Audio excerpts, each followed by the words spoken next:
Police in Martinsville are working to be more involved in the community. Now, officers there want input from the people in the community to influence how they enforce the law. And WSLS 10's Rob Manch joined them for a symposium today on that topic. So, Rob, why is this such a revolutionary idea?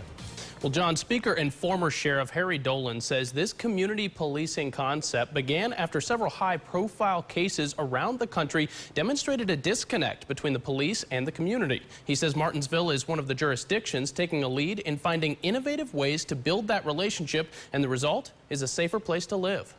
Former Lumberton, North Carolina Police Chief Harry Dolan says the first step to building a community police relationship is for officers to be accessible.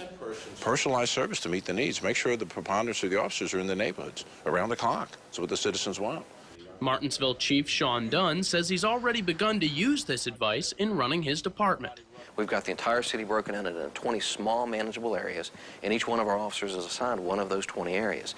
So we want them in those areas as often as possible, just out of the car, just talking to kids, just talking to residents. From that added exposure, Dunn says police are learning what issues matter to the public. In Martinsville, priority number one is drugs.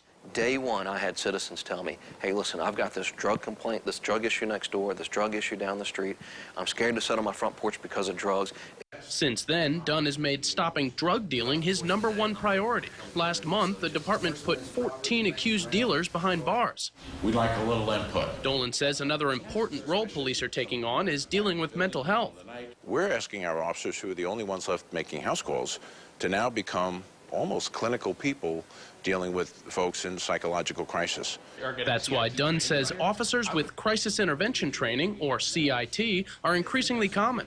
And we've got probably 50–60% of the department trained. By the end of 2016, I hope to have the entire department trained, at least the entire patrol force trained in crisis intervention.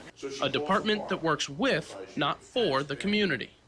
Well, Dunn says in addition to regular policing and community interaction, his department has benefited from programs like Coffee with a Cop and Hoops with Cops, which help build a bond of trust with people in the city. He also says there's a CIT training seminar scheduled for officers in his department next month.